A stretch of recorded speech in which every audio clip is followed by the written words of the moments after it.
Hello నమస్తే. Welcome to Srinivas me channel. ఈరోజు ఈ వీడియోలో మనం రీసెంట్‌గా రైల్వే కండక్ట్ చేసినటువంటి ఆర్ఆర్‌బీ, ఏఎల్‌పీ, జేఈ, ఆర్‌పీఎఫ్ఎస్ఐ అండ్ అదేవిధంగా టెక్నీషియన్ సంబంధించినటువంటి జనరల్ సైన్స్ యొక్క క్వెషన్స్ యొక్క డిస్కషన్‌లో భాగంగా ఈరోజు ఈ వీడియోలో మనం భౌతిక శాస్త్రం అంటే ఫిజిక్స్ సంబంధించినటువంటి షిఫ్ట్ వైస్ క్వెషన్స్ యొక్క డేటాను డిస్కస్ చేద్దాం. Let's get into hour video. And this is our part 1 video. And ఇక్కడి నుంచి మీకు కంటిన్యూయస్‌గా ఈ యొక్క సైన్స్ సంబంధించినటువంటి ప్రీవియస్ ఇయర్ క్వెషన్స్ యొక్క డిస్కషన్ అనేది మనం క్లాసెస్ రూపంలో చెప్పడం జరుగుతుంది. మరి ఇంకెందుకు ఆలస్యం క్లాస్‌లోకి వెళ్ళిపోదాం. So first question, which of the following devices does not utilize the magnetic effect of electric current? ఓకేనా, ఈ కింది పరికరాల్లో ఏది విద్యుత్ ప్రవాహం యొక్క అయస్కాంత ప్రభావాలను ఉపయోగించదు? సో ఈ కింది వాటిలో ఏది ఈ యొక్క అయస్కాంత ప్రభావాలను ఉపయోగించదు? మ్యాగ్నెటిక్ కంపాస్ అంటే అయస్కాంత దిక్సూచి, ఎలక్ట్రిక్ జనరేటర్ అంటే విద్యుత్ జనరేటర్, విద్యుత్ మోటార్ అండ్ అదేవిధంగా మైక్రోఫోన్. సో దీంట్లో ఏది ఉపయోగించదు? సో మనం కంపారిజన్ చేసుకున్నట్లయితే మ్యాగ్నెటిక్ కంపాస్ అంటే అయస్కాంత దిక్సూచి అనేది ఉపయోగించదు. సో అయస్కాంత దిక్సూచి అంటే ఈ విధంగా ఉంటుంది. సో నార్త్ డైరెక్షన్ కి మనకు ముళ్ళు అనేది చూపించడం జరుగుతుంది. సో ఇది ఎర్త్ యొక్క మ్యాగ్నెటిక్ ఫీల్డ్ ఉపయోగించుకుంటుంది కానీ ఎలక్ట్రిసిటీకి దీనికి సంబంధం లేదు. సో ఎలక్ట్రిసిటీ లేకపోయినా ఇది వర్కౌట్ అవుతుంది. When compare to remaining 3, so దీంట్లో ఎలక్ట్రిసిటీ ఇంపాక్ట్ ఉంటుంది అంటే ఎలక్ట్రిసిటీ జనరేట్ అవుతుంది. అండ్ దీంట్లో ఎలక్ట్రిసిటీ యూటిలైజ్ అయ్యి మనకు అవుట్పుట్ అనేది వస్తుంది. ఎలక్ట్రికల్ ఎనర్జీని ఉపయోగించుకుంటుంది. సో ఇది ఒక్కటి మాత్రమే ఎలక్ట్రికల్ సంబంధించి ఇన్వాల్వ్మెంట్ ఏముండదు. So what is our answer? Option A is our answer. And next question ఇది చూడండి. Electric devices like laundry iron, electric toaster, electric oven, electric kettle and electric heater are based on which effect of electric current? ఓకేనా, so A electric effect సంబంధించినటువంటి data అనేది ఇవన్నీ follow అవుతాయి. Okay, so ఇస్త్రీ పెట్ట కానీ, ఎలక్ట్రిక్ టోస్టర్ కానీ, electric oven కానీ అంటే మైక్రోవేవ్ ఓవెన్ కానీ, ఎలక్ట్రిక్ కెటిల్ కానీ అంటే ఏదైతే ఉంటుందో సో అట్లాంటి వాటిని వేడి చేయడానికి ఉపయోగించేటటువంటిది అండ్ అదే ఎలక్ట్రిక్ హీటర్. సో ఇవన్నీ కూడా మనకి ఒక విద్యుత్ పరికరాలు కదా. ఇవన్నీ ఏ ప్రభావంపై ఆధారపడి ఉంటాయి? రసాయన ప్రభావం, అయస్కాంత ప్రభావం, భౌతిక ప్రభావం అండ్ అదేవిధంగా తాపన లేదా ఉష్ణీయ లేదా ఉష్ణ ప్రభావం. ఏమవుతుంది? సో చెప్పండి, ఇవన్నీ కూడా ఏం చేస్తాయి? ఎలక్ట్రికల్ ఎనర్జీని హీట్ ఎనర్జీగా కన్వర్ట్ చేస్తాయి. That means heating effect. That means heating effect అంటే తాపన లేదా ఉష్ణీయ లేదా ఉష్ణ ప్రభావానికి లోన్ అవుతాయి. And next question. The amount of force needed to accelerate 10 kg mass at 2.5 meter per second square is. So 10 కిలోగ్రాముల ద్రవ్యరాశిని 2.5 మీటర్ పర్ సెకండ్ స్క్వేర్ వద్ద వేగవంతం చేయడానికి అవసరమైనటువంటి బల పరిమాణం ఎంత? సో అడిగింది ఏంది? బల పరిమాణం. That means force. So what we need force. Force కావాలి అంటే మన దగ్గర అసలు ఏమేమి ఇచ్చిండో చూద్దాం. సో మనకి ఏమేమి ఇచ్చేసిండు? సో 10 కేజీ మాస్ ఇవ్వడం జరిగింది. సో మాస్ ఎంత? 10 కేజీ. ఓకే, ఇంకేమి ఇవ్వడం జరిగింది? 2.5 meter per second square. 2.5 meter per second square అంటే ఏంటిది? యాక్సిలరేషన్. సో యాక్సిలరేషన్ ఏ ఇచ్చేసిండు. ఓకే, సో మరి ఒక ఫోర్స్ అంటే బలానికి సంబంధించినటువంటి ఫార్ములా ఏంటిది? బలాన్ని ఫోర్స్ సంబంధించి అంటే బలానికి సంబంధించినటువంటి ఫార్ములా ఏంటిది? Mass into acceleration. So force equals to m into a కదా. So force equals to mass into acceleration కదా. సో మాస్ తెలుసు, యాక్సిలరేషన్ తెలుసు. చేయండి. 10 ఇంటూ 2.5. సో 10 ఇంటూ 2 ఎంత? 20. 10లో సగం ఎంత? హాఫ్ అంటే ఎంత? 5. So 20 plus 5 25. లేదంటే ఇక్కడ పాయింట్కి ఇక్కడ 0 క్యాన్సిల్ అయినా 25. So what is our answer? 25. Okay, మరి ఇప్పుడు బలానికి సంబంధించినటువంటి యూనిట్స్ ఏంటివి? బలానికి సంబంధించిన యూనిట్స్ ఏంటివి? న్యూటన్స్ కాబట్టి what is our answer? Newtons. So option C is our answer. Same కొన్నిసార్లు ఏం చేస్తారంటే 25 న్యూటన్స్, 25 వాట్, 25 కూలుమ్స్ అట్లా ఇచ్చిండు అనుకోండి, క్యాలిక్యులేషన్ అంతా చేస్తాం, ప్రొసీజర్ అంతా తెలుసు. యూనిట్స్ తెలియకపోతే we have to lose the answer. కాబట్టి మనం దీనిపైన అబ్జర్వ్ చేయాలి. అండ్ దీంతో పాటు మనకి ఇక్కడ ఏం తెలుస్తుంది? KG metre per second square is also known as what? KG metre per second square ఇంకేమంటారో చెప్పండి. ఆల్రెడీ మనం ఇక్కడ డిస్కస్ చేసుకున్నాం కూడా. ఒక క్వశ్చన్ మనం 2 to 3 పాయింట్స్ మనం క్రియేట్ చేసుకోవచ్చు. ఓకే, అండ్ ఇప్పుడు మనం నెక్స్ట్ క్వశ్చన్ లోకి వెళ్ళిపోదాం. And question number 4. If the force of attraction between the earth and an apple. Okay, ఒక యాపిల్ ఇవ్వడం జరిగింది. సో భూమిని ఒక యాపిల్ ని రెండింటిని రిఫరెన్స్ ఇవ్వడం జరిగింది. ఈ separated by distance x is f. ఓకేనా, ఆ రెండింటిని కూడా కొంత డిస్టెన్స్ లో ఉంచడం జరిగింది. ఆ డిస్టెన్స్ ఏమనుకోమంటుండు? x. అయితే ఆ రెండింటి మధ్య ఉండేటటువంటి అట్రాక్షన్ ఫోర్స్ ఎంత? F. ఓకే, ఆ రెండింటి మధ్య ఉండేటటువంటి అట్రాక్షన్ ఫోర్స్ ఎఫ్, ఆ రెండింటి మధ్య ఉండేటటువంటి డిస్టెన్స్ ఎక్స్. మర్చిపోకూడదు, కన్ఫ్యూజ్ అవ్వకూడదు. Then the force acting on the same applicated distance 2x will be. ఓకేనా? సో ఒక ఆబ్జెక్ట్ ని రెండు ఆబ్జెక్ట్ ని ఇంత దూరంలో పెడితే ఈ రెండింటి మధ్య డిస్టెన్స్ ఎక్స్ అనుకోండి, అప్పుడు ఫోర్స్ అనేది ఎఫ్ అంట. ఒకవేళ ఈ రెండింటిని డబల్ చేసిన అనుకోండి, డిస్టెన్స్ దూరం డబల్ చేసిన అనుకోండి, అప్పుడు ఆ రెండింటి మధ్య ఉండేటటువంటి ఫోర్స్ ఓకేనా ఎంత ఉంటుంది. సో యాపిల్ బదులు మనం మూన్ అనుకున్నాం అనుకోండి, సింపుల్. ఎర్త్ కి మూన్ కి మధ్య డిస్టెన్స్ కొంత ఉంటుంది కదా, మూన్ కనుక ఇంకా కొంత దూరం పెట్టినట్లయితే ఆ రెండింటి మధ్య ఫోర్స్ ఏ విధంగా ఉంటుంది క్యాలిక్యులేషన్ చేయమంటాడు. సో దీనికి సంబంధించినటువంటి యూనివర్సల్ గ్రావిటేషనల్ ఫోర్స్ సంబంధించినటువంటి ఫార్ములాలో ఉన్నటువంటి ఒక చిన్న పోర్షన్ మనం తీసుకున్నట్లయితే, so F that equals to, direct మనకి ఇక్కడ డిస్టెన్స్ బేస్ పైన ఇచ్చింది కాబట్టి డిస్టెన్స్ బేస్ పైన మనం తీసుకుంటున్నాం. Okay, F equals to 1/r². But R అంటే ఏంటిది? డిస్టెన్స్ కదా. ఆర్ అంటే ఏంటిది? డిస్టెన్స్. డిస్టెన్స్ ఏమన్నాడు? ఎక్స్ తో సూచించిండు. That means 1/x². So 1/x² ని ఎఫ్ అనుకోవచ్చా? ఓకే, సో ఇప్పుడు ఏమన్నాడు? నెక్స్ట్ కండిషన్ లో 2x ఇచ్చేసిండు. జస్ట్ ఎక్స్ ప్లేస్ లో 2x ఇంప్లిమెంటేషన్ చేసేయండి. 1/2x². Okay, 1/2x². So 2 × 2 4, 1/4x². So దీన్ని నేను ఇంకా సింప్లిఫై చేయాలనుకుంటున్నాను, ఎందుకంటే 1/4x² ఆప్షన్స్ లో లేదు. f/2, f/4, 4f, 2f మాత్రమే ఉంది. So 1/4 × 1/x² రాసుకోవచ్చా? 1/4 × 1/x² రాసుకోవచ్చా? 1/x² అంటే ఏంటిది? ఎఫ్. సో డైరెక్ట్ దీన్ని మనం ఇంప్లిమెంటేషన్ చేస్తే 1/4f రాసుకోవచ్చా? 1/4f ఎక్కడ ఉంది? ఎక్కడ లేదు. లేదంటే f/4. So this is our answer. Option B is our answer. Okay, so option B is our answer. ఈ విధంగా మన క్వశ్చన్స్ అయితే సార్ట్అవుట్ చేయాల్సి ఉంటుంది. సార్ట్అవుట్ చేయాలంటే మనకు ఫస్ట్ ఆఫ్ ఆల్ యూనిట్స్ పర్ఫెక్ట్గా రావాలి, ఫార్ములాస్ పర్ఫెక్ట్గా రావాలి. ఫార్ములాలో మ్యాటర్ మొత్తం అవసరం లేకుండా మెయిన్ కోర్స్ మనం తీసుకోవాలి. Okay, next question. Particles of matter are continuously moving due to there. ఓకేనా? సో ఒక మ్యాటర్ అంటే ఒక పదార్థంలో ఉండేటువంటి పార్టికల్స్ అంటే కణాలు ఏదైతే ఉంటాయో అవి నిరంతరం కదులుతుంటాయి. నిరంతరం కదులుతుండడానికి ఈ కింద వాటిలో ఏది సహాయం చేస్తూ ఉంటుంది? న్యూక్లియర్ ఎనర్జీ అంటే అణుశక్తి లేదా కేంద్రక శక్తి, కైనెటిక్ ఎనర్జీ అంటే గతి శక్తి, కెమికల్ ఎనర్జీ అంటే రసాయన శక్తి, అండ్ అదేవిధంగా మెకానికల్ ఎనర్జీ అంటే యాంత్రిక శక్తి. సో ఏది కారణం అవుతుంది చెప్పండి? పదార్థంలో ఉండేటువంటి కణాలు అనేవి నిరంతరం చలిస్తూ ఉంటాయి. సో దానికి గల కారణం ఏంటిది? చలిస్తుంది అంటే చలనంలో ఉంది, అంటే మూమెంట్ లో ఉంది. మూమెంట్ లో ఉంది అంటే ఏంటిది? అది కైనెటిక్ ఎనర్జీ కదా. So kinetic energy, that means option B is our answer. ఓకేనా? సో ఇది న్యూక్లియర్ కాదు, కెమికల్ కాదు, మెకానికల్ కాదు. సార్ మీరు అనొచ్చు, సార్ మెకానికల్ అంటే what is mean mechanical? Mechanical means is a combination of kinetic and potential. So ఇక్కడ only మనకు మూమెంట్ మాత్రమే ఉంది, హైట్ బేస్ పైన. వాటి యొక్క పొజిషన్ బేస్ పైన ఇక్కడ ఎట్లాంటి డేటా లేదు కాబట్టి ఇది కూడా మనకు పాసిబుల్ ఆన్సర్ అయితే కాదు. Okay, so what is our answer? Option B is our answer. Okay, next question. Energy possessed by a body by virtue of its position or configuration is called. ఓకేనా? So దాని యొక్క స్థితి లేదా స్థానాన్ని బట్టి ఒక వస్తువుపై కలిగి ఉన్నటువంటి శక్తి ఏంటిది? ఓకే చెప్పండి, ఒకసారి చూసి చెప్పండి. ఏది ఆన్సర్ అవుతుంది? ఆప్షన్ ఏనా, బీనా, సీనా, డీనా? Potential energy, nuclear energy, electromagnetic energy, kinetic energy. ఏ ఎనర్జీ అవుతుంది? దాని యొక్క స్థితి లేదా స్థానాన్ని బట్టి అన్నాడు కాబట్టి దట్ ఈస్ పొటెన్షియల్ ఎనర్జీ. మరి పొటెన్షియల్ ఎనర్జీ యొక్క ఫార్ములా ఏంటిది? m × g × h. Okay, m × g × h. అదే కైనెటిక్ ఎనర్జీ వచ్చేసరికి ఏమవుతుంది చెప్పండి? Half mv². Okay, half mv². So ఇవన్నీ కూడా మన మైండ్ లో రావాలి. ఓకేనా? సో పొజిషన్ ని బట్టి మనకు ఉండేటటువంటిది స్థితి శక్తి, అండ్ అదేవిధంగా మూమెంట్ లో ఉన్నదానికి ఉండేది గతి శక్తి. ఈ రెండింటిని కలిపితే వచ్చేది మెకానికల్ ఎనర్జీ, దట్ మీన్స్ యాంత్రిక శక్తి. ఓకే, అండ్ మన యొక్క స్థితి శక్తి అన్నాం. మరి యొక్క స్థితి లేదా స్థానం అంటే రిజర్వాయర్లో ఉండేటటువంటి నీటిలో కానీ, సాగదీసినటువంటి రబ్బర్లో కానీ, అట్లాంటి వాటిని, అండ్ అదేవిధంగా సంధించడానికి సిద్ధంగా ఉన్నటువంటి బిల్లులో కానీ, వీటన్నిటిలో కూడా స్థితి శక్తి ఉంటుంది. Okay, next question. Twinkling of stars is related to the phenomenon of. నక్షత్రాలు మినుకు మినుకు అనడం లేదా నక్షత్రాలు మెరవడం అనేది ఈ కింది ఏ దృగ్విషయానికి సంబంధించింది?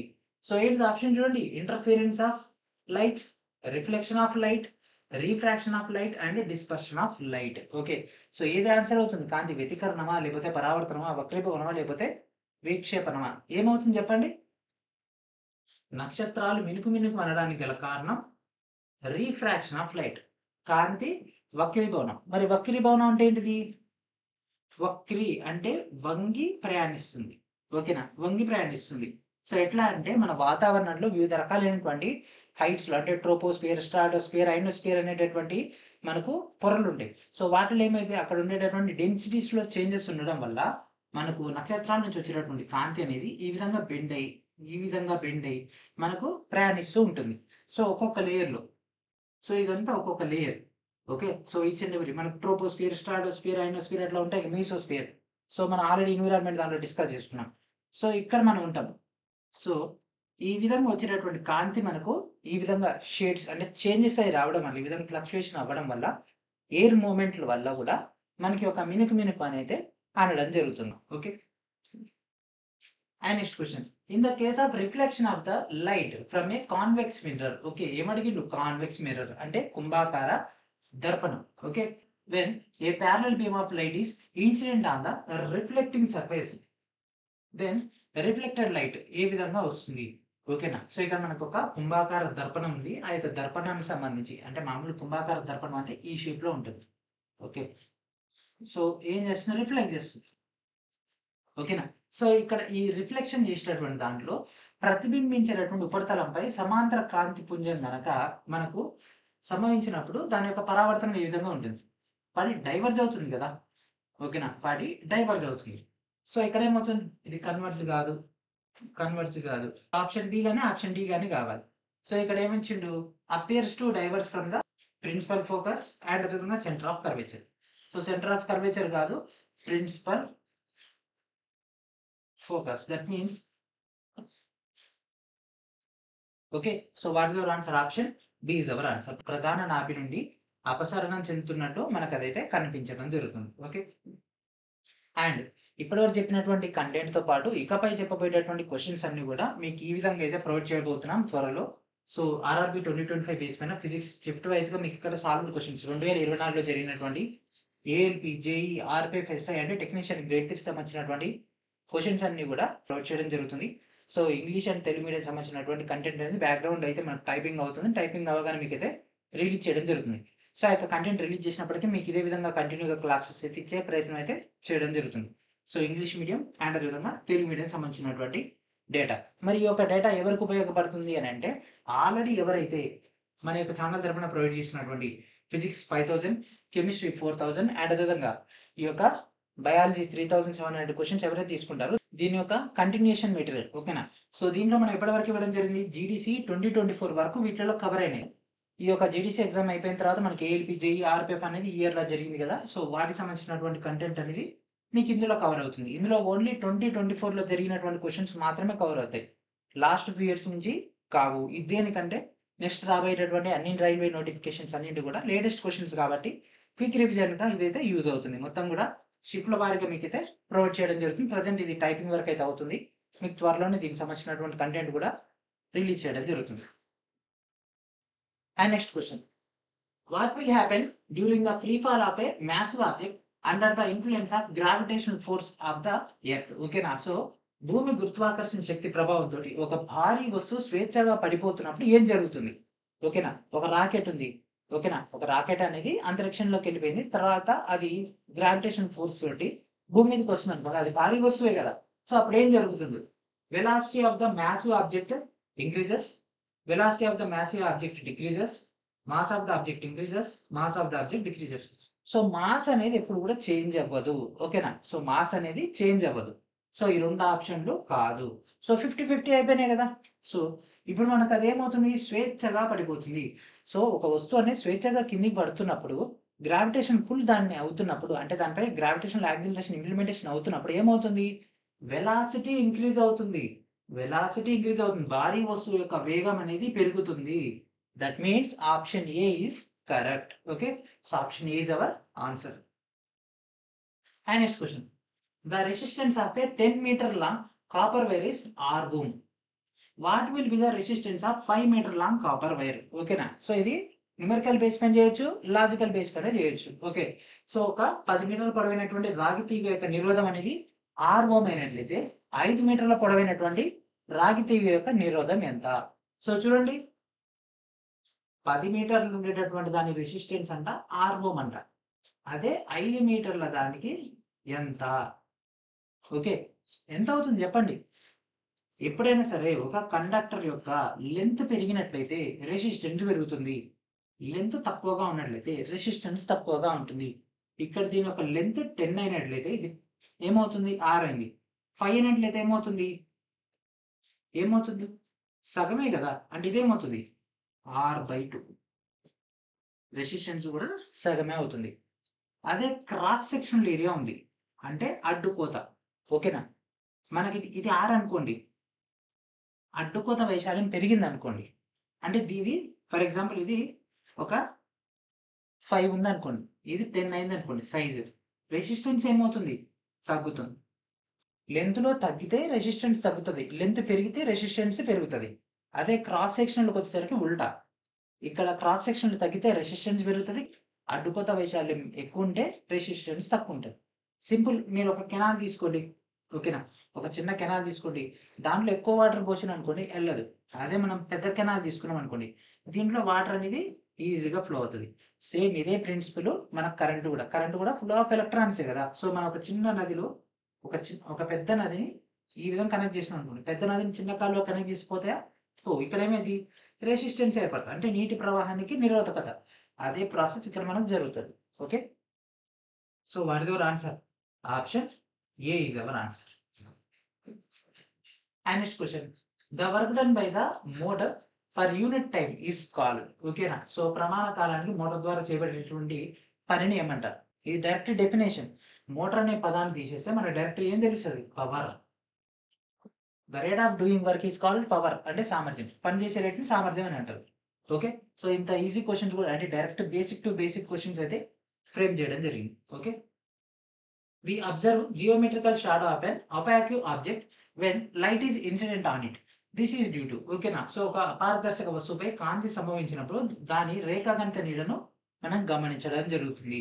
దీనికి గల కారణం ఏంటిది? సో కాంతి యొక్క డిఫ్రాక్షన్, డిస్పర్షన్ లేకపోతే మనకి ఇక్కడ కాంతి అనేది ఒక స్ట్రెయిట్ లైన్‌లో వెళ్తుంది లేకపోతే రిఫ్లెక్షన్. ఏంటిది ఆన్సర్ చెప్పండి? సో దీనికి గల కారణం ఏంటిది? డిఫ్రాక్షన్. సో ఇక్కడ ఏమవుతుంది? ఒక తలం తీసుకున్నాం. దానిపైన కాంతి పడుతుంది అనుకోండి ఈ విధంగా. పడుతున్నప్పుడు ఇక్కడ ఎడ్జెస్‌లో ఈ విధంగా బెండ్ అయ్యి ఎళ్తుంది. ఓకే. సో ఈ విధంగా. సో దిస్ ఈస్ కాల్డ్ కాంతి వివర్తనం. సో ఆ విధంగా రేఖాగణిత డయాగ్రామాటికల్‌గా మనకు అక్కడ జియోమెట్రికల్ షాడో ఏర్పడుతుంది కాబట్టి what is your answer? Option A is our answer. And next question. When we are travelling in a bus we tend to move forward when the bus is stopped suddenly. ఓకేనా? So bus గనక వేగంగా వెళ్తుంది. సడెన్‌గా break ఏస్తే ఏమైతది? అందులో నిలబడ్డ వాళ్ళందరూ కూడా ముందలకి పడతారు. సీట్లలో కూర్చున్న వాళ్ళు కూడా ముందలకి జర్క్ ఇస్తారు. So this is because of. So అలా జరగడానికి గల కారణం ఏంటి? దానికి సంబంధించి ఏమైనా నియమం ఉందా? ఆ నియమం ఏంటిది? ఓకేనా? సో మనం బస్సులో ప్రయాణిస్తున్నప్పుడు బస్సు అకస్మాత్తుగా ఆగిపోయినప్పుడు మనం ముందరకు కదులుతాం కదా! దానికి గల కారణం ఏంటిది? Newton third law, acceleration, inertia, Newton second law of motion. ఏంటి చెప్పండి? So what is your answer? Inertia. Okay. Inertia. So మనం వేగంగా వెళ్తున్నటువంటి దాన్ని గనక మనం హోల్డ్ చేసినట్లయితే ఆటోమేటిక్‌గా దాని యొక్క మూవ్‌మెంట్ అనేది అట్నే ఉంటది కొద్ది టైం వరకు. అండ్ అదేవిధంగా స్థిరంగా ఉన్నటువంటి బస్సు గనక సడెన్‌గా మనకు హ్యాండ్ బ్రేక్ రిలీజ్ చేసి గనక యాక్సిలరేషన్ చేస్తే ఏమైతది? వెహికల్ ముందలకెళ్తది. కానీ మనం ఏం చేస్తాం? స్థిరంగా ఉండడానికి ట్రై చేస్తూ అదే ప్లేస్‌లో ఉండి వెనక్కి పడిపోవడం జరుగుతుంది. ఓకేనా? బస్సు స్టేబుల్ పొజిషన్‌లో ఉండి సడెన్‌గా ముందరికి పుష్ అయితే మనం వెనక్కి వస్తాం. అదే వేగంగా వెళ్తున్నటువంటి బస్సు గనక సడెన్‌గా ఆగినట్లయితే మనం ముందరికి పుష్ అవ్వడం జరుగుతుంది. ఎందుకంటే సేమ్ మొమెంటంని మనమైతే మెయింటైన్ చేయడానికి. Okay. So what is your answer? Option C is our answer. Inertia is our answer. So దీనికి చాలా ఎగ్జాంపుల్స్ అయితే ఉంటాయి. మనకైతే బస్సు కదులుతున్నప్పుడు వెనక్కి పడిపోవడం, ఆగినప్పుడు ముందలకి పడిపోవడం అనేది ఇనర్షియా సంబంధించి బేసిక్ క్వెషన్. ఓకే. ఇది ఆల్రెడీ ప్రీవియస్ ఇయర్ క్వెషనే. కొత్తదేం లేదు. And next question. Which of the following statement is incorrect? ఈ కింద వాటిలో ఏది సరైనది కాదు? ఏది సరైనది కాదు? ఓకేనా? సో చూడండి. The strength of the force of attraction between the particles of the matter varies from one kind of matter to another. Yes. So different అయినటువంటి మ్యాటర్‌కి డిఫరెంట్ అయినటువంటి ఫోర్స్ ఆఫ్ అట్రాక్షన్ ఉంటది. సో రబ్బర్‌కి ఒక రకమైనది ఉంటే మనకు మెటల్‌కి ఒక రకమైనది ఉంటది. అల్యూమినియానికి ఒక రకమైనటువంటి బాండింగ్ అనేది గనక మనం తీసుకున్నట్లయితే ఫోర్స్ అనేది, అదే విధంగా మన యొక్క ఐరన్ తీసుకుంటే మరో రకంగా ఉండడం జరుగుతుంది. సో ఇది కరెక్టే. The force acting between the particles of matter keep them together. So వాటి మధ్య ఫోర్స్ ఉండడానికి గల కారణం ఇది అన్ని కలిసే ఉంటాయి కదా! ఓకేనా. పార్టికల్స్ అన్ని కూడా కలిసి ఉంటాయి కాబట్టి అది ఏమవుతుంది, అక్కడ ఆ యొక్క ఫోర్స్ అనేది మనకు ఒక ఆబ్జెక్ట్ లెక్క అంటే ఒక పదార్థం లెక్క చూపిస్తుంది. The strength of the force of attraction between the particles of matter is constant irrespective of the kind of the matter.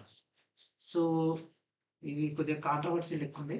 So చూద్దాం లాస్ట్ ఆప్షన్ కూడా చూసి ఒకవేళ అది కరెక్ట్ అయితే ఇదే మనకు ఆప్షన్ అవుతుంది. The particles of matter have force acting between them. Yes. So వాటి మధ్య ఫోర్స్ ఉంటుంది కాబట్టి రెండు ఆబ్జెక్ట్ సంబంధించినటువంటి అంటే టూ పార్టికల్స్ ఆఫ్ మ్యాటర్ అనేది కలిసి ఉండడం జరుగుతుంది. ఇది దీనికి ఇది దీనికి బోత్ సైడ్స్ మనకైతే ఆ యొక్క ఫోర్స్ అని ఇంప్లిమెంటేషన్ అవుతుంది అండ్ దాంతోపాటు బాండింగ్ కూడా మనకి ఏర్పడుతుంది. ఓకే. సో ఇదే మనకు ఆన్సర్. ఎట్లా ఇక్కడ ఏమన్నాడు, irrespective of the matter. So అది ఏ రకమైనటువంటి మ్యాటర్ అయినా సరే మనకు ఒకే రకమైనటువంటి మనకి యొక్క ఫోర్స్ ఆఫ్ అట్రాక్షన్ ఉంటుందంట. వాటర్కి ఒక రకమైనటువంటిది ఉంటుంది, గ్యాస్కి ఒక రకమైనటువంటిది ఉంటుంది అండ్ అదేవిధంగా ఇక్కడ మనం సాలిడ్స్కి ఒక రకమైనటువంటిది ఉంటుంది. ఎందుకంటే ఇక్కడ ఏమన్నాడు, మ్యాటర్ అన్నాడు. ఏ రకమైన పదార్థమైనా కావచ్చు, అది ఏ స్థితిలో అయినా ఉండొచ్చు. సో ఇదే మనకు రాంగ్ అవుతుంది. ఓకే. సో ఈ యొక్క లైన్ తోటి next question, magnification produced by A spherical mirror. ఓకేనా. సో మ్యాగ్నిఫికేషన్ స్పెరికల్ మిర్రర్ అంటే గోళాకారానికి సంబంధించినటువంటి దర్పణాలలో మనకి యొక్క మ్యాగ్నిఫికేషన్ అంటే జూమ్ చేస్తాం కదా, సెల్ ఫోన్ లో మనం జూమ్ చేస్తాం కదా, అదే property. So object distance by image distance, height of the image by height of the object, height of the image into height of the object, object distance into image distance. So magnification కనుక తీసుకుంటే HI by HO. So ఇది మనకు magnification సంబంధించినటువంటి basic line. Okay. So magnification అంటే HI by HO. So HI అంటే height of the image by height of the object. కాబట్టి what is our answer? Option B is our answer. Okay. And next question, when an object is kept at a distance 20 centimeter in front of a concave mirror, the real image is formed at the center of curvature of the mirror. Magnification produced by the mirror is.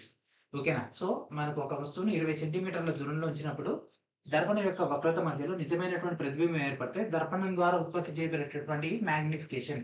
So M వాల్యూని find out చేయమంటుంది. So ఇచ్చిందంతా 20 centimetres. అడిగింది ఏంటి, mirror సంబంధించినటువంటి magnification. So mirror formula ఏంటిది, 1/f that equals to 1/u plus 1/v, v/u. కాకపోతే ఇక్కడ image అనేది మనకి ఎక్కడ ఏర్పడుతుంది,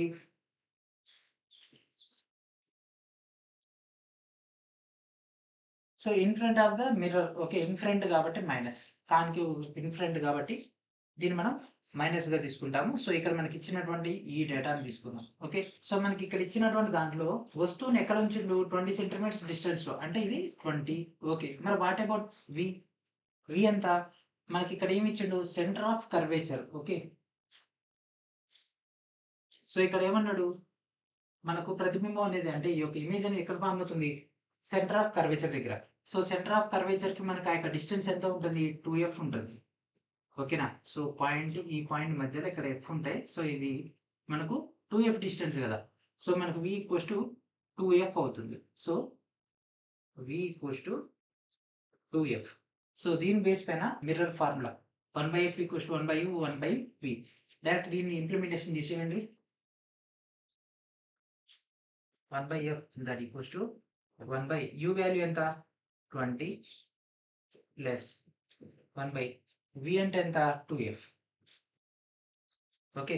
సో మన దగ్గర ఆల్రెడీ 2f ఉంది, ఇక్కడ f ఉంది. సో 2f ని యువతలు తీసుకొచ్చేసి 20 అన్నీ ఉంచేస్తే 1/20 దట్ ఈక్వల్స్ టు, ఇక్కడ 2f యువతలకు వచ్చేస్తే -2f. సో ఇక్కడ f 2f కాసా కట్టేస్తే ఏమవుతుంది, 2f అండ్ 2 - 1 అంటే 2 - 1 that equals to 1/20. Okay. So 1/20. So 2 - 1 అంటే 1 అండ్ ఇక్కడ ఏమవుతుంది, 2 - 1 అంటే 1 అవుతుంది అండ్ ఇక్కడ 2 కి క్యాన్సిల్ అయిపోతే 10 అవుతుంది.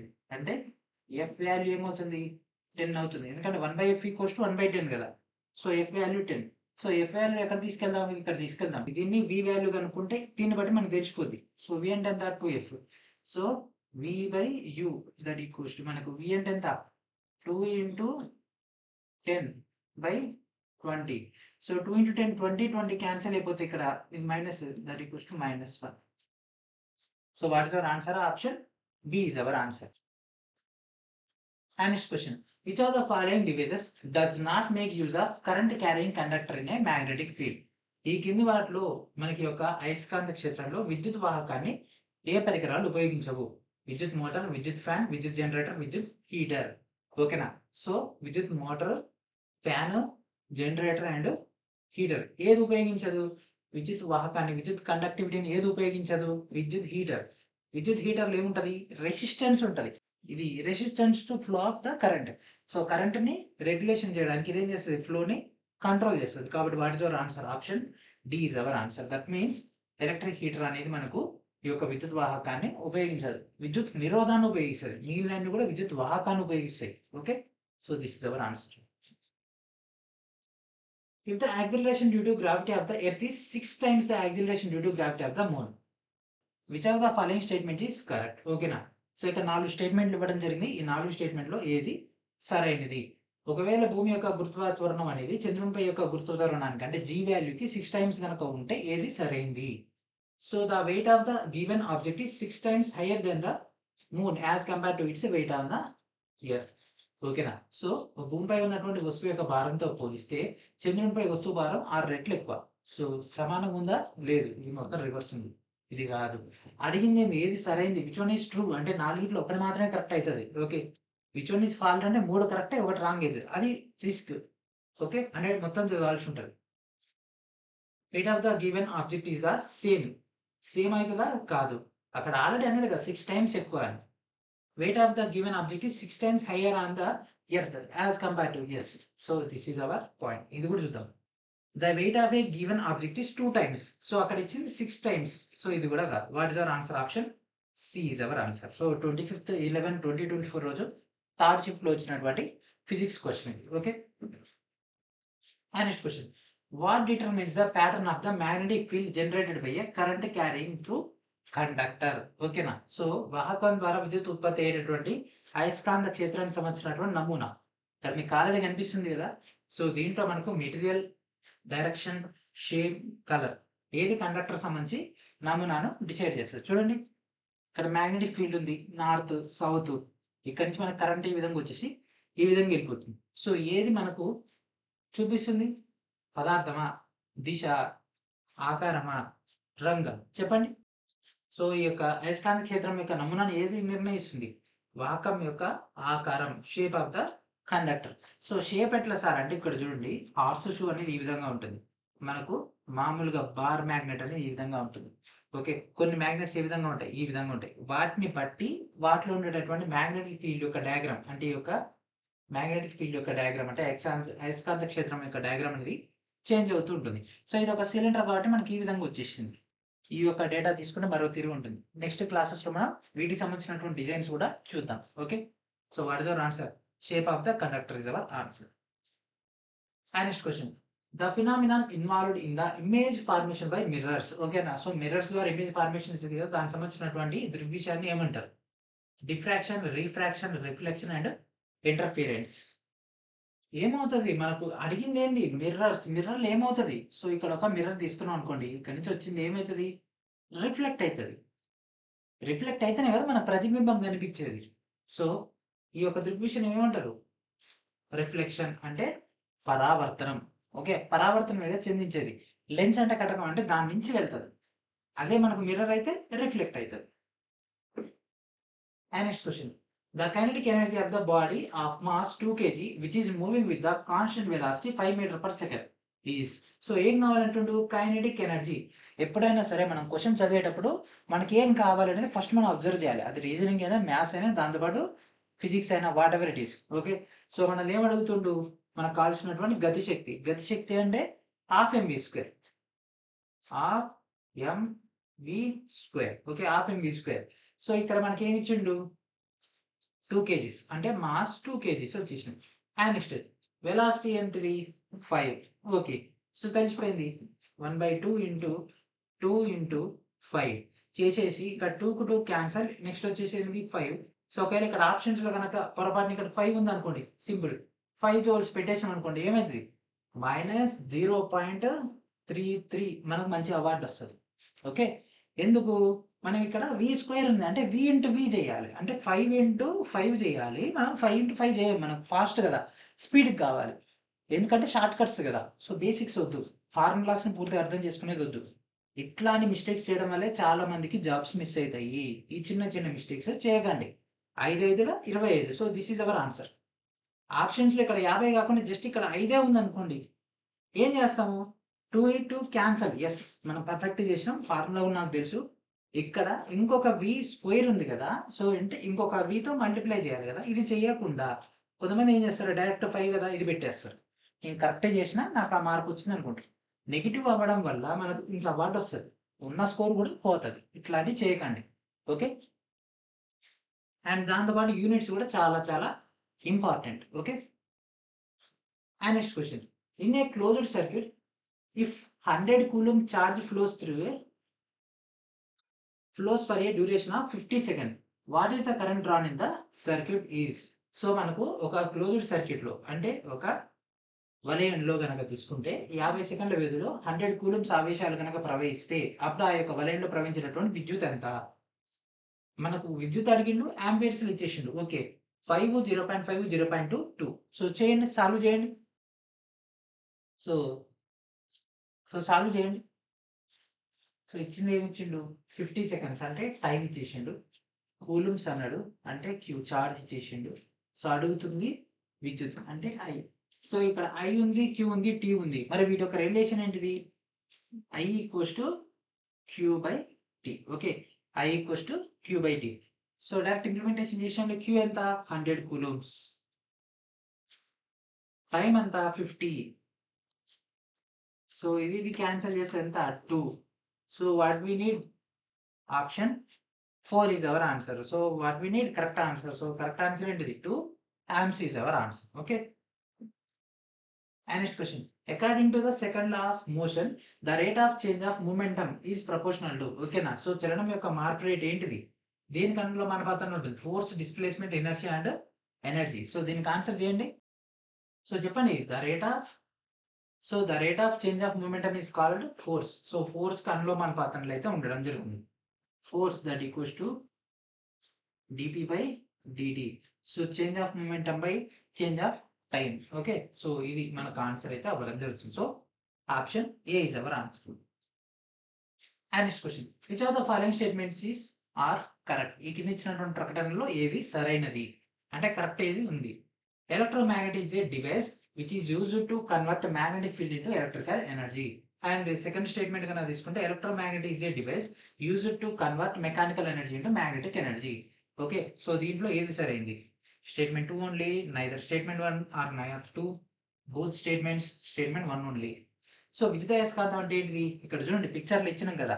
సో మనం ఒక బ్యాటరీ లేదా ఒక ఎలక్ట్రికల్ సప్లై చేసినప్పుడు ఒక మెటల్ ఆబ్జెక్ట్ చుట్టూ ఈ విధంగా కనుక మనం వైర్ని ట్విస్ట్ చేసినట్లయితే అది ఒక ఎలక్ట్రోమాగ్నెట్ లెక్క మారిపోతుంది. సో విద్యుత్ ప్రవాహంలో అక్కడ ఏమవుతుంది? ఒక మ్యాగ్నెటిక్ ఫీల్డ్ అనేది జనరేట్ అవుతుంది. దాన్ని మనం ఎలక్ట్రోమాగ్నెటిక్ అంటాం. సో దీంట్లో మనకు ఈ యొక్క అయస్కాంత క్షేత్రాన్ని విద్యుత్ శక్తి మార్చట్లేదు. అంటే ఇది కాదు, ఇది కాదు, మిగిలిన ఈ రెండు. Electromagnet is a device which convert mechanical energy into magnetic energy. ఇక్కడ మెకానికల్ ఎనర్జీ ఏమైనా ఉందా? మెకానికల్ ఎనర్జీ అంటే ఏంటిది? కైనెటిక్ ఎనర్జీ, పొటెన్షియల్ ఎనర్జీ రెండు కలపాలి. హైట్ ఇక్కడ ఇంప్లిమెంటేషన్ అవుతుందా? మూమెంట్ ఉందా? లేదు. నో మూమెంట్ లేదు, ఇది లేదు. కాబట్టి మనకు మెకానికల్ ఎనర్జీ అసలు లేదు అక్కడ. మెకానికల్ ఎనర్జీ లేనప్పుడు అది మ్యాగ్నెటిక్ ఎనర్జీ కన్వర్ట్ అయిద్దా? అవ్వదు. అంటే ఇది కూడా రాంగ్. అంటే ఇది కూడా రాంగ్. ఇక మిగిలిన ఆప్షన్ ఏంటిది? మనకు option B. So what is our answer? Option B is our answer. Okay. So ఇక్కడితో మనకు 25th 11th 2024 సంబంధించినటువంటి ఫస్ట్ డే సంబంధించినటువంటి క్వశ్చన్స్ కంప్లీట్ అయిపోవడం జరిగింది. నెక్స్ట్ వీడియోలో మనం 26 కాంచి రిమైనింగ్ క్వశ్చన్స్లోకి వెళ్ళిపోదాం. రిమైనింగ్ క్వశ్చన్స్లోకి వెళ్ళిపోయే ముందు కొన్ని ముఖ్యమైనటువంటి డీటెయిల్స్ అని డిస్కస్ చేద్దాం. దానికి సంబంధించినటువంటి డేటాలోకి వెళ్ళిపోదాం. అండ్ అదేవిధంగా నెక్స్ట్ మనకు గ్రూప్ డి నోటిఫికేషన్ రాబోతుంది కాబట్టి గ్రూప్ డి పాయింట్ ఆఫ్ వ్యూలో మన యొక్క ఛానల్ తరపున రైల్వే లెవెల్ 1 గ్రూప్ డి ఒక కోర్స్ అయితే లాంచ్ చేయడం జరిగింది. ఫౌండేషన్ కోర్స్ లెవెల్ 1 సంబంధించినటువంటి డేటా. సో ప్రతి ఒక్కరు కూడా ఈ యొక్క కోర్సులో జాయిన్ అవ్వండి. అండ్ దీంట్లో మీకు వీడియో లెక్చర్స్తో పాటు ప్రీవియస్ ఇయర్ క్వశ్చన్స్ యొక్క డేటాతో పాటు ఇంపార్టెంట్ అయినటువంటి మోస్ట్ ఎక్స్పెక్టెడ్ క్వశ్చన్స్ అన్నిటి కూడా మీకు ఇక్కడ ప్రొవైడ్ చేయడం జరుగుతుంది. అరౌండ్ 25,000+ క్వశ్చన్స్ అయితే మీకు ఇక్కడ అందుబాటులో ఉంచడం జరుగుతుంది. అండ్ అదేవిధంగా మీకు రెగ్యులర్గా మన యొక్క ఛానల్ తరపున రైల్వే స్పెషల్గా లేటెస్ట్ కంటెంట్ మొత్తం కూడా మీకైతే మన యొక్క స్టోర్ ద్వారా ప్రొవైడ్ చేయడం జరుగుతుంది. సో ఎన్విరాన్మెంట్ ఆల్రెడీ ప్రొవైడ్ చేయడం జరిగింది. రీసెంట్గా ఫినిష్ అయినటువంటి టెక్నీషియన్ గ్రేడ్ 3 వరకు ఎగ్జామ్లో జరిగినటువంటి ప్రతి ఎన్విరాన్మెంట్ క్వశ్చన్ కూడా మీకు ఇక్కడ కవర్ చేస్తూ డేటా అయితే ఇవ్వడం జరిగింది. అండ్ అదేవిధంగా రీసెంట్ కరెంట్ అఫైర్స్ సంబంధించినటువంటి అప్ టు January 1, 2025 వరకు అప్డేటెడ్ కంటెంట్తో పాటు సైన్స్ ప్రాబ్లమ్స్ ఏదైతే ఉంటాయో ఆ యొక్క ప్రాబ్లమ్స్తో పాటు ఇంపార్టెంట్ అయినటువంటి నెంబర్ డేటాను కూడా కలిపి సైన్స్ న్యూమెరికల్స్ అనేటటువంటి కంటెంట్ కూడా రిలీజ్ చేయడం జరిగింది. అండ్ దాంతోపాటు ఆర్థమెటిక్ సంబంధించినటువంటి previous year questions in both English and Telugu medium and అదేవిధంగా జీకే స్టాటిక్ జీకే సంబంధించినటువంటి చాలా ఇంపార్టెంట్ అయినటువంటి డేటా కూడా ప్రొవైడ్ చేయడం జరిగింది. అండ్ వీడియో స్టార్టింగ్లో మనం చెప్పుకున్నటువంటి కెమిస్ట్రీ యొక్క ప్రీవియస్ ఇయర్ క్వశ్చన్స్ అండ్ అదేవిధంగా బయాలజీ యొక్క ప్రీవియస్ ఇయర్ క్వశ్చన్స్తో పాటు మరికొన్ని ఇంపార్టెంట్ అయినటువంటి కంటెంట్ కూడా మన యొక్క స్టోర్ ద్వారా మీకు అయితే ప్రొవైడ్ చేయడం జరుగుతుంది. సో ఈ యొక్క కంటెంట్ మొత్తాన్ని కూడా వీడియో డిస్క్రిప్షన్లో ఉన్నటువంటి లింక్స్ నుంచి గ్యాదర్ చేయండి. అండ్ అదేవిధంగా మన యొక్క ఛానల్ తరపున ఎవరైతే వెబ్సైట్ ద్వారా ఎవరైతే డెస్క్టాప్ అండ్ అదేవిధంగా ల్యాప్టాప్లో ఎవరైతే మన యొక్క కోర్సెస్ ఫాలో అవుతున్నారో వాళ్ళ కోసం డెడికేటెడ్గా వెబ్సైట్ యాప్ కూడా ప్రొవైడ్ చేయడం జరుగుతుంది. సో మన యొక్క వెబ్సైట్లోకి వచ్చిన తర్వాత కిందికి స్క్రోల్ డౌన్ చేస్తే ఇక్కడ మీకు కనిపిస్తుంది కదా డౌన్లోడ్ ఫర్ విండోస్. సో మీకు విండోస్ యొక్క శ్రీనివాస్ మీకు యాప్ కూడా కనిపిస్తుంది. సో మీరు డైరెక్ట్గా ఇక్కడ ఉన్నటువంటి ఈ యొక్క లింక్ని క్లిక్ చేసి మీరు డౌన్లోడ్ చేసి ఇన్స్టాల్ చేయొచ్చు. మీ యొక్క డేటాని మోర్ సెక్యూర్గా ఉండడానికి అండ్ మల్టిపుల్ టైమ్స్ లాగిన్ చేయాల్సిన అవసరం లేకుండా జస్ట్ ఈ యొక్క విండోస్ యాప్ని కనుక మీరు మీ యొక్క డెస్క్టాప్ పైన కానీ లేకపోతే మీ యొక్క ల్యాప్టాప్లో కానీ మీరు ఒకసారి ఇన్స్టాల్ చేసిన మీ యొక్క టీవీలో ఇన్స్టాల్ చేసిన వన్ టైం మీరు ఒకసారి లాగిన్ అయిపోతే మీరు డెస్క్టాప్ నుంచి అండ్ అదేవిధంగా ఆండ్రాయిడ్ నుంచి కూడా గ్యాదర్ చేసుకోవచ్చు. మరి ఇంకెందుకు కలిసి మీకు ఇక్కడ కావాల్సినటువంటి లింక్స్ అన్ని అందుబాటులో ఉన్నాయి. వీడియో డిస్క్రిప్షన్లో కూడా మీకు కావాల్సినటువంటి లింక్స్ అనేవి అందుబాటులో ఉండడం జరుగుతుంది. మరి ఇంకెందుకు కలిసి వెంటనే శ్రీనివాస్ మీకు యాప్ని ఇన్స్టాల్ చేసి డేటాను ఫాలో అవ్వండి అండ్ అదేవిధంగా రెగ్యులర్ అప్డేట్స్ కోసం శ్రీనివాస్ మీకు ఛానల్ని సబ్స్క్రైబ్ చేయండి. సో ఇది ఫ్రెండ్స్ ఈ రోజు వీడియో. నెక్స్ట్ వీడియోలో మనం రిమైనింగ్ క్వశ్చన్స్ అన్నింటిని కూడా సార్ట్ అవుట్ చేద్దాం. And thank for watching.